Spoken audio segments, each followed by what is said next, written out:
I have never seen an organization more committed to self-imploding than the WNBA. A few weeks ago, I made this video highlighting how it appears Brittney Griner said bleep white girl after fouling out in a game against Indiana Fever, the team that Caitlin Clark plays for. Some people like Jemele Hill, former ESPN host, says that no, she didn't say bleep white girl. She says bleep whack call, to which she then went on to call me a grifter for even pointing this out, but besides the point. You can watch and make up your own mind as to what it appears. Gilly Hill just entered the most significant issue of her career when video of Brittney Griner using a racial slur against Caitlin Clark appeared online.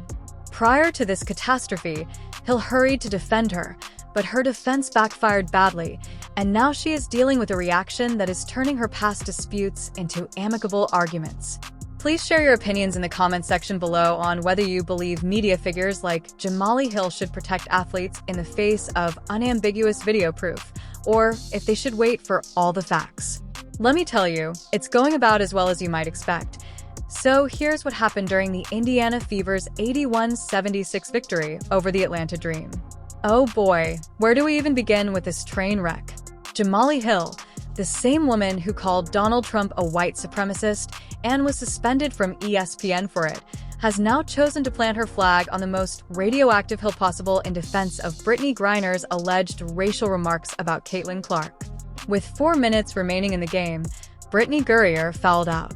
It's understandable that nobody enjoys being kicked out of a close game, but what happened next was that things got heated. Cameras captured Griner on the bench, obviously upset, moving her lips in what seemed to be some profanity. Since there is no audio, we're all playing the most contentious game of lip reading in the world. However, a number of individuals, including some who are really skilled at this kind of stuff, think that Griner muttered "fing trash" after what appeared to be a foster girl, most likely referring to Caitlin Clark. This is where things get interesting. Riley Gaines, a conservative commentator and former swimmer who has gained notoriety for opposing transgender athletes in women's sports, shared information about this event on social media. Thursday night, Indiana Fever and Atlanta Dream played. Indiana Fever is where Caitlin Clark plays. Atlanta Dream is where Brittney Griner plays. Now you tell me what it looks like Brittney Griner is saying here. For a little bit of context, this was in the fourth quarter after Brittney Griner fouled out against Caitlin Clark and Indiana Fever would go on to win by 5. Now I'm going to tell you what I think she said. Let's play it back. Looks to me like she is saying trash and then calling Caitlin Clark a bleep white girl. Just a reminder, this is who Joe Biden traded for the Russian merchant of death. So many WNBA players hate Caitlin Clark so much when she is the best thing that could have happened to the league. And she's not the best thing that happened to the league because she's white.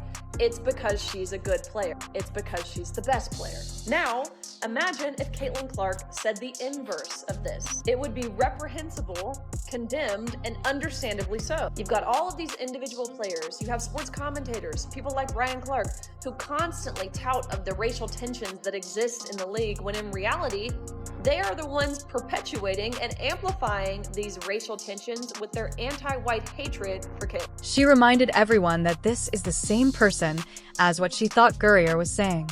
America traded the Merchant of Death for that's when Jemele Hill decided to enter the chat, and boy did she come in swinging. Hill fired back at Gaines with all the subtlety of a brick through a window. She accused Gaines of spreading misinformation and claimed that Griner actually said "fosting whack call" instead of the racial comment. Hill also pointed out that the foul wasn't even on Clark, it was on Natasha Howard, so according to Hill's logic, why would Griner be talking about Clark at all? But here's where Hill's defense starts falling apart faster than a house of cards in a hurricane. First, let's talk about context. Even if the foul wasn't technically on Clark, she's been the center of every controversy involving race and the WNBA for the past year and a half.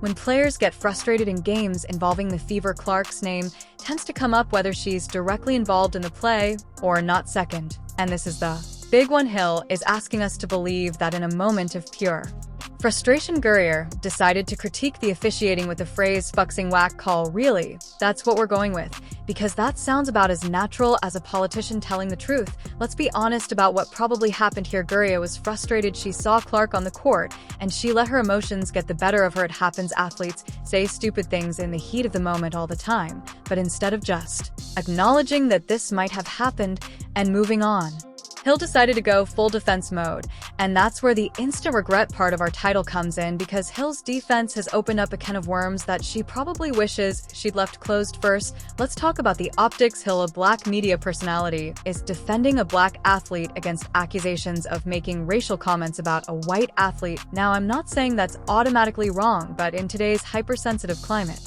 it's not a great look, especially when the defense involves essentially calling everyone who watched the video liars. Second, Hill's credibility on racial issues has been questionable for years. This is the same person who built her entire brand on calling out racism wherever she thinks she sees it, real or imagined. But now, when there's video evidence of what appears to be actual racial commentary, she's suddenly become the world's most generous interpreter of lip reading. The timing couldn't be worse for Hill. Either the WNBA is already dealing with a massive image problem around how some players and media personalities have treated Clark and her fans. There have been months of complaints about double standards, about how Clark's fans are treated differently, about how any criticism of certain players gets labeled as racism, while criticism of Clark is apparently fair game.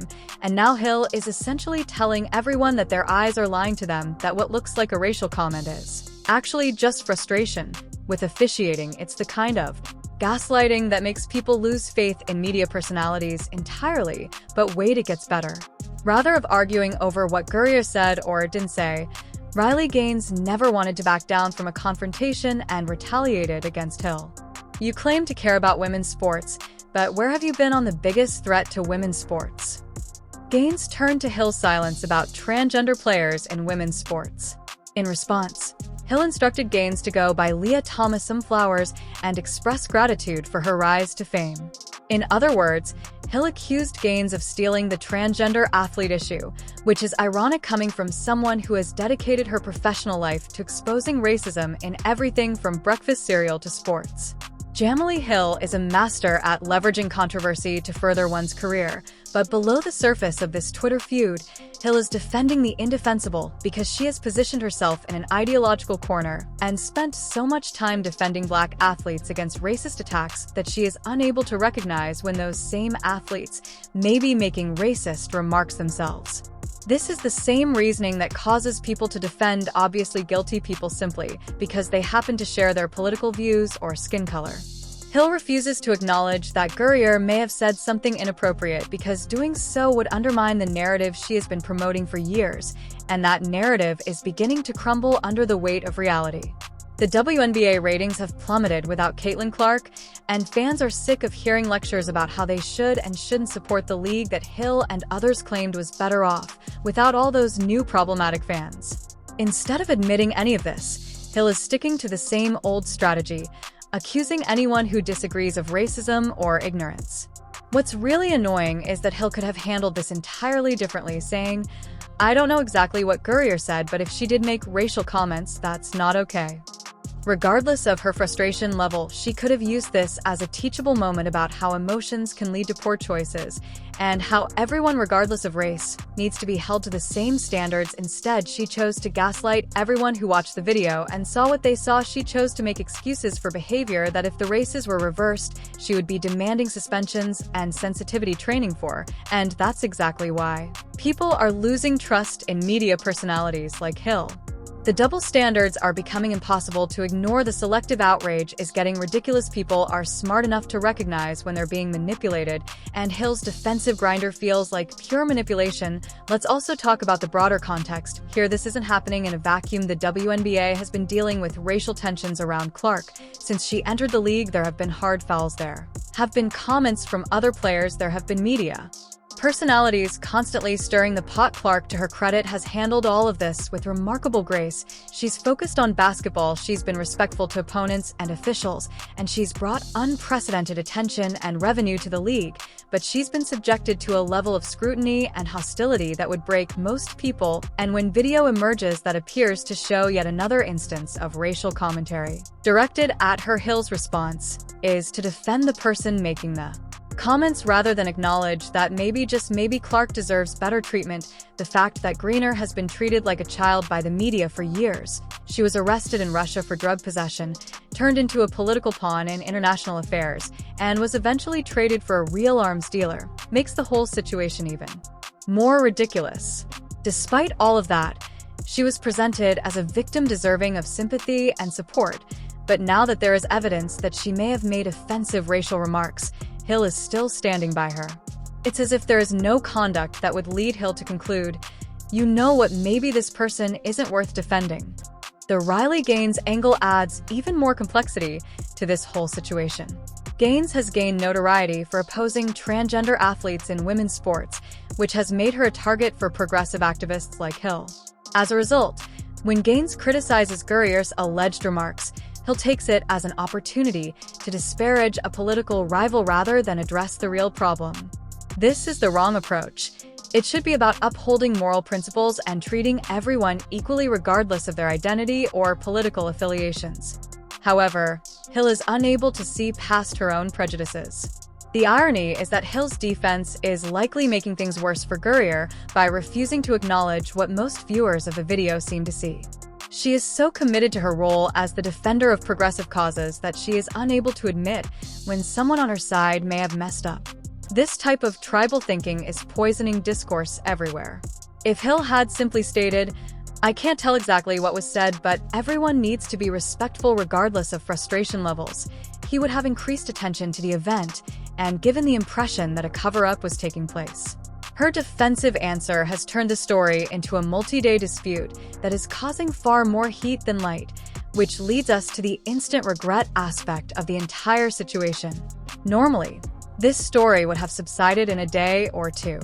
Hill's Twitter mentions are probably a nightmare right now. She's getting criticized from all sides, people who think she's wrong about what Gurrier said, people who think she's being hypocritical, people who are tired of her constant racial grievance mongering. The smart move for Hill at this point would be to step back and let this blow over. But knowing her track record, she'll probably double down even harder and make things even worse for herself. The whole situation is a perfect example of how toxic social media discourse has become, especially around issues of race and sports. Instead of having a reasonable conversation about what happened and how to move forward, we get tribal warfare where everyone retreats to their corners and hurls insults at each other. Clark, meanwhile, is just trying to play basketball and help her team win games. She's dealing with all of this nonsense while maintaining a level of professionalism that puts most veteran players to shame. The contrast between her behavior and the behavior of some of her critics is pretty stark, but that's the world we live in now. Athletes like Clark, who just want to play their sport and be successful, get caught up in political battles they never asked to be part of, and media personalities like Hill use those battles to advance their own agendas regardless of the collateral damage. The WNBA ought to be celebrating the fact that they have a player like Clark who has brought the league unprecedented attention and revenue. But instead they are dealing with ongoing controversy and declining ratings because some people can't handle her success. Hill's defense of Gurrier's alleged remarks is just the most recent example of how backwards things have gotten. We've reached a point where it's considered progressive to make excuses for racial remarks while criticizing them is seen as problematic. It would be amusing if it weren't so detrimental to the sport and the players involved, but this is where we are, and Hill's immediate regret is just the latest casualty in a culture war that benefits no one but those who profit from division and controversy. Jemele Hill's defense of the indefensible has backfired catastrophically, demonstrating once more that in today's media environment, when defending your allies becomes more essential than pointing out blatant wrongs, blind devotion triumphs over fundamental decency. What are your thoughts on this mess? You've completely lost the plot. Click like and subscribe to receive more uncensored sports comments.